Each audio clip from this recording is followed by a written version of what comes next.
професор Снопче. Генерално се сложувам дека проблеми во ова понудено законско решение има многу.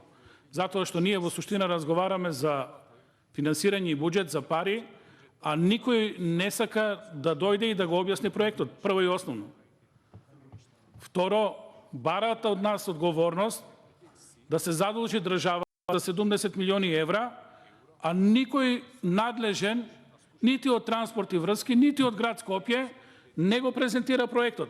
Значи, чисто да знаат граѓаните, сите овие податоци, ние ги имаме ископено од овде, од онде, од интернет, од некои познаници што ќе ни кажат за проектот. Или од многу рационални размислувања.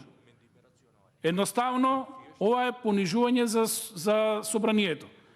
И што е најжално, и покрај тоа нели што се сложивме, уште една работа само ќе констатирам, проектот ќе се работи 4 години, тоа значи 4 години затварање на булеварите и градежен хаос во Скопје, без да се понуди решение нити за екологијата, нити за сообраќајот.